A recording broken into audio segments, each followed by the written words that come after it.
사도신경 신앙고백하심으로 9월 19일 금요일 새벽기도회를 살아계신 하나님께 예배합니다. 나는 전능하신 아버지 하나님 천지의 창조주를 믿습니다.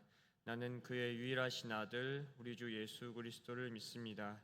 그는 성령으로 잉태되어 동정녀 마리아에게서 나시고 본디오 빌라도에게 고난을 받아 십자가에 못 박혀 죽으시고 장사된 지 사흘 만에 죽은 자 가운데서 다시 살아나셨으며 하늘에 오르시어 전능하신 아버지 하나님 우편에 앉아 계시다가 거기로부터 살아있는 자와 죽은 자를 심판하러 오십니다. 나는 성령을 믿으며 거룩한 공교회와 성도의 교제와 죄를 용서받는 것과 몸의 부활과 영생을 믿습니다. 아멘. 찬송가 28장 복의 근원 강림하사 찬송하시겠습니다.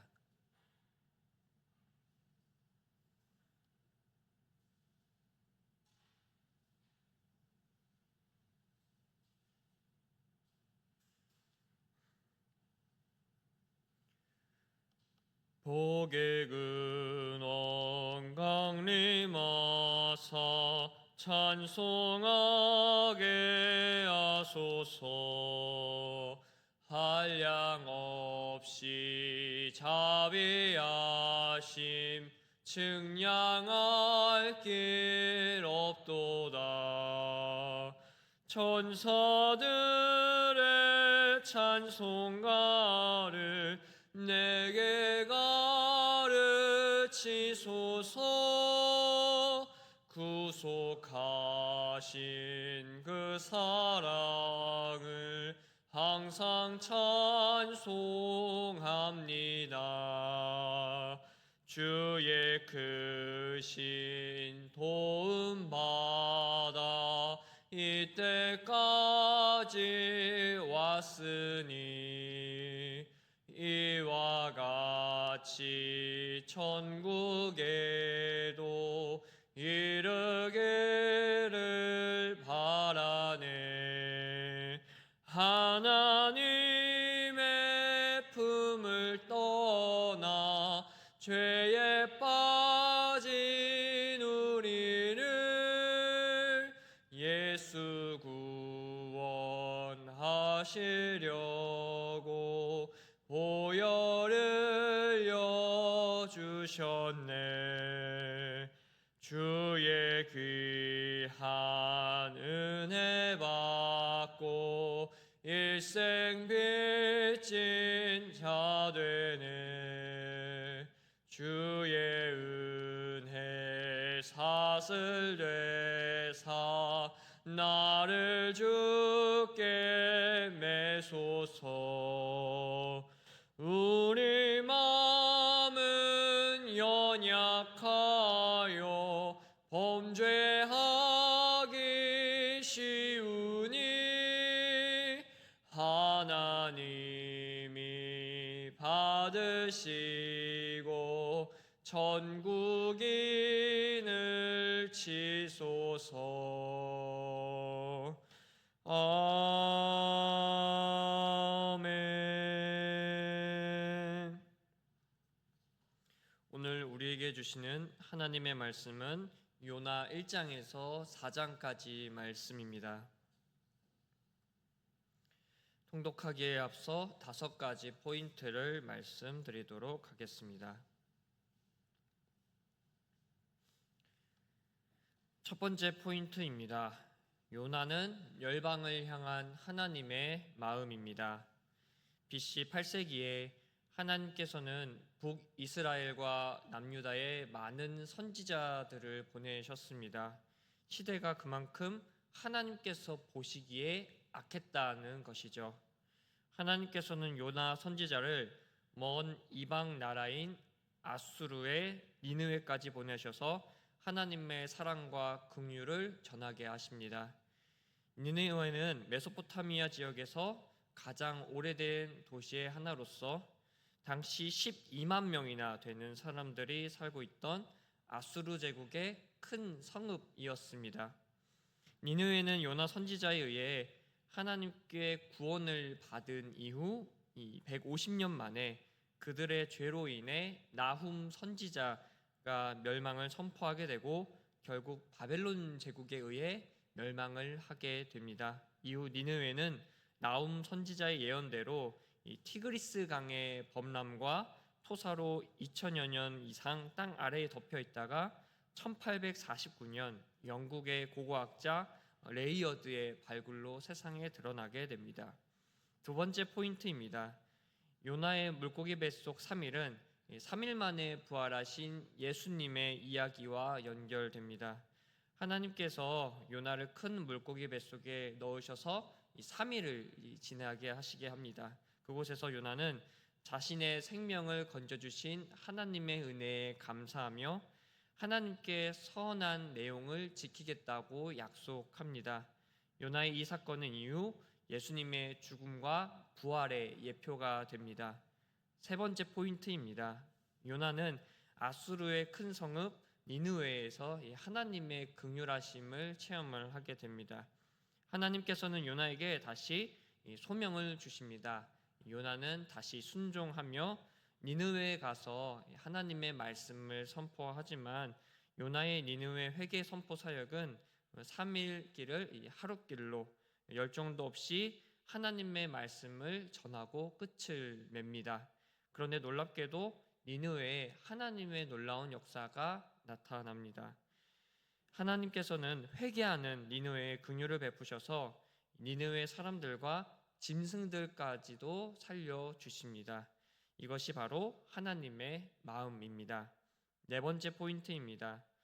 요나는 모든 민족이나 이 열방을 향한 하나님의 마음에는 관심이 크지 않았습니다.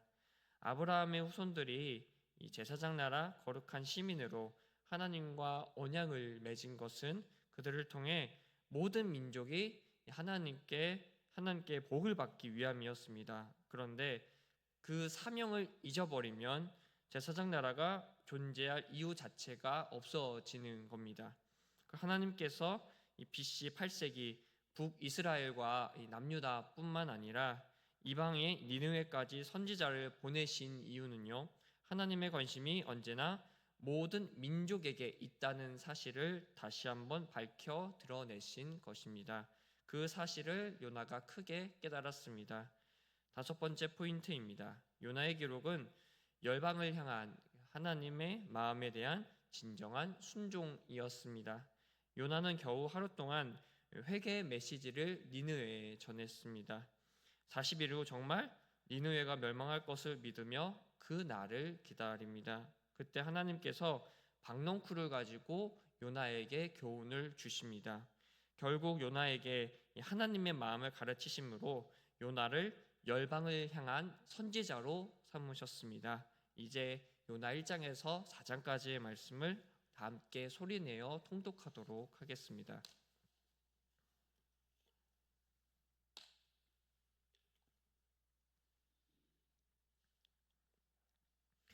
요나 1장 1절입니다. 여호와의 말씀이 아미떼의 아들 요나에게 임하니라. 이르시되 너는 일어나 저 큰 성읍 니느웨로 가서 그것을 향하여 외치라. 그 악독이 내 앞에 상달되었음이니라 하시니라. 그러나 요나가 여호와의 얼굴을 피하려고 일어나 다시스로 도망하려 하여 욥바로 내려갔더니 마침 다시스로 가는 배를 만난지라. 여호와의 얼굴을 피하여 그들과 함께 다시스로 가려고 뱃삭을 주고 배에 올랐더라.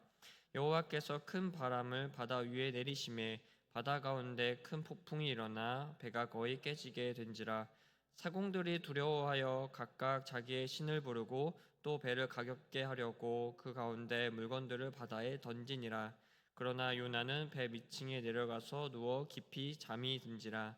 선장이 그에게 가서 이르되 자는 자여 어찌함이냐. 일어나서 내 하나님께 구하라. 혹시 하나님이 우리를 생각하사 망하지 아니하게 하시리라 하니라. 그들이 서로 이르되 자 우리가 제비를 뽑아 이 재앙이 누구로 말미암아 우리에게 임하였나 알아보자 하고 곧 제비를 뽑으니 제비가 요나에게 뽑힌지라. 무리가 그에게 이르되 청하건대 이 재앙이 누구 때문에 우리에게 임하였는가 말하라. 내 생업이 무엇이며 내가 어디서 왔으며 내 나라가 어디며 어느 민족에 속하였느냐 하니 그가 대답하되 나는 히브리 사람이요 바다와 육지를 지으신 하늘의 하나님 여호와를 경외하는 자로라 하고 자기가 여호와의 얼굴을 피함인 줄을 그들에게 말하였으므로 무리가 알고 심히 두려워하여 이르되 내가 어찌하여 그렇게 행하였느냐 하니라. 바다가 점점 흉흉한지라. 무리가 그에게 이르되 우리가 너를 어떻게 하여야 바다가 우리를 위하여 잔잔하겠느냐 하니 그가 대답하되 나를 들어 바다에 던지라. 그리하면 바다가 너희를 위하여 잔잔하리라. 너희가 이 큰 폭풍을 만난 것이 나 때문인 줄을 내가 아노라 하니라. 그러나 그 사람들이 힘써 노를 저어 배를 육지로 돌리고자 하다가 바다가 그들을 향하여 점점 흉흉함으로 능히 못한지라. 무리가 여호와께 부르짖어 이르되 여호와여 구하고 구하오니 이 사람의 생명 때문에 우리를 멸망시키지 마옵소서. 무죄한 피를 우리에게 돌리지 마옵소서. 주 여호와께서는 주의 뜻대로 행하심이니이다 하고 요나를 들어 바다에 던지매 바다가 뛰노는 것이 곧 그친지라. 그 사람들이 여호와를 크게 두려워하여 여호와께 제물을 드리고 소원을 하였더라. 여호와께서 이미 큰 물고기를 예비하사 요나를 삼키게 하셨으므로 요나가 밤낮 3일을 물고기 뱃속에 있으니라. 요나 2장 1절. 요나가 물고기 뱃속에서 그의 하나님 여호와께 기도하여 이르되 내가 받는 고난으로 말미암아 여호와께 불러 아뢰었더니 주께서 내게 대답하셨고 내가 수월의 뱃속에서 부르짖었더니 주께서 내 음성을 들으셨나이다. 주께서 나를 깊음 속 바다 가운데 던지셨으므로 큰 물이 나를 둘렀고 주의 파도와 큰 물결이 다 내 위에 넘쳤나이다. 내가 말하기를 내가 주의 목전에서 쫓겨났을지라도 다시 주의 성전을 바라보겠다 하였나이다. 물이 나를 영혼까지 둘러싸오며 깊음이 나를 에워싸고 바다풀이 내 머리를 감쌌나이다. 내가 산의 뿌리까지 내려갔사오며 땅이 그 빗장으로 나를 오랫도록 막았사오나 나의 하나님 여호와여 주께서 내 생명을 구덩이에서 건지셨나이다. 내 영혼이 내 속에서 피곤할 때에 내가 여호와를 생각하였더니 내 기도가 주께 이르렀사오며 주의 성전에 미쳤나이다. 거짓되고 헛된 것을 숭상하는 모든 자는 자기에게 베푸신 은혜를 버렸사오나 나는 감사하는 목소리로 주께 제사를 드리며 나의 소원을 주께 갚겠나이다. 구원은 여호와께 속하였나이다 하니라. 여호와께서 그 물고기에게 말씀하심에 요나를 육지에 토하니라. 요나 3장 1절. 여호와의 말씀이 두 번째로 요나에게 임하니라. 이르시되 저 큰 성읍 니느웨로 가서 내가 내게 명한 바를 그들에게 선포하라 하신지라. 요나가 여호와의 말씀대로 일어나서 니느웨로 가니라. 니느웨는 사흘 동안 걸을 만큼 하나님 앞에 큰 성읍이더라. 요나가 그 성읍에 들어가서 하루 동안 다니며 외쳐 이르되 40일이 지나면 니느웨가 무너지리라 하였더니 니느웨 사람들이 하나님을 믿고 금식을 선포하고 높고 낮은 자를 막론하고 굵은 베옷을 입은지라. 그 일이 니느웨 왕에게 들림에 왕이 보좌에게 일어나 왕복을 벗고 굵은 베옷을 입고 제 위에 앉으니라. 왕과 그의 대신들이 조서를 내려 니느웨에 선포하여 이르되 사람이나 짐승이나 소떼나 양떼나 아무것도 입에 대지 말지니 곧 먹지도 말 것이요 물도 마시지 말 것이며 사람들이든지 짐승이든지 다 굵은 베옷을 입을 것이요 힘써 하나님께 부르짖을 것이며 각기 악한 길과 손으로 행한 강포에서 떠날 것이라. 하나님이 뜻을 돌이키시고 그 진노를 그치사 우리가 멸망하지 않게 하시리라. 그렇지 않은 줄을 누가 알겠느냐 한지라. 하나님이 그들이 행한 것 곧 그 악한 길에서 돌이켜 떠난 것을 보시고 하나님이 뜻을 돌이키사 그들에게 내리라고 말씀하신 재앙을 내리지 아니하시니라. 요나 4장 1절. 요나가 매우 싫어하고 성내며 여호와께 기도하여 이르되 여호와여 내가 고국에 있을 때에 이러하겠다고 말씀하지 아니하였나이까. 그러므로 내가 빨리 다시스로 도망하였사오니 주께서는 은혜로우시며 자비로우시며 노하기를 더디하시며 인애가 크시사 뜻을 돌이켜 재앙을 내리지 아니하시는 하나님이신 줄을 내가 알았음이니이다. 여호와여 원하건대 이제 내 생명을 거두어 가소서. 사는 것보다 죽는 것이 내게 나음이니이다 하니 여호와께서 이르시되 내가 성내는 것이 옳으냐 하시니라. 요나가 성읍에서 나가서 그 성읍 동쪽에 앉아 거기서 자기를 위하여 초막을 짓고 그 성읍에 무슨 일이 일어나는가를 보려고 그 그늘 아래에 앉았더라. 하나님 여호와께서 박넝쿨을 예비하사 요나를 가리게 하셨으니 이는 그의 머리를 위하여 그늘이 지게 하며 그의 괴로움을 면하게 하려 하심이었더라. 요나가 박농쿨로 말미암아 크게 기뻐하였더니 하나님이 벌레를 예비하사 이튿날 새벽에 그 박농쿨을 갉아먹게 하심에 시드니라. 해가 뜰 때에 하나님이 뜨거운 동풍을 예비하셨고 해는 요나의 머리에 쪼임에 요나가 혼미하여 스스로 죽기를 구하여 이르되 사는 것보다 죽는 것이 내게 나으니이다 하니라. 하나님이 요나에게 이르시되 내가 이 박농쿨로 말미암아 성내는 것이 어찌 옳으냐 하시니 그가 대답하되 내가 성내어 죽기까지 할지라도 옳으니이다 하니라. 여호와께서 이르시되 내가 수고도 아니하였고 재배도 아니하였고 하룻밤에 났다가 하룻밤에 말라버린 이 박농쿨을 아꼈거든. 하물며 이 큰 성읍 니느웨에는 좌우를 분별하지 못하는 자가 12만 명이요 가축도 많이 있나니 내가 어찌 아끼지 아니하겠느냐 하시니라. 이 말씀은 살아계신 하나님의 말씀입니다. 오늘은 금요일입니다. 금요일은 각 가정을 위해서 기도하는 날입니다. 각 가정이 믿음의 가정으로 세워질 수 있도록 기도해 주시고요. 하나님께서 기뻐하신 일을 많이 감당하는 지상 공동체가 되도록 기도해 주시면 감사하겠습니다. 주기도문 하시고 기도하시다가 돌아가시도록 하겠습니다. 하늘에 계신 우리 아버지, 아버지의 이름을 거룩하게 하시며 아버지의 나라가 오게 하시며 아버지의 뜻이 하늘에서와 같이 땅에서도 이루어지게 하소서. 오늘 우리에게 일용할 양식을 주시고 우리가 우리에게 잘못한 사람을 용서하여 준 것 같이 우리 죄를 용서하여 주시고 우리를 시험에 빠지지 않게 하시고 악에서 구하소서. 나라와 권능과 영광이 영원히 아버지의 것입니다. 아멘. 은혜가 풍성하신 하나님 아버지,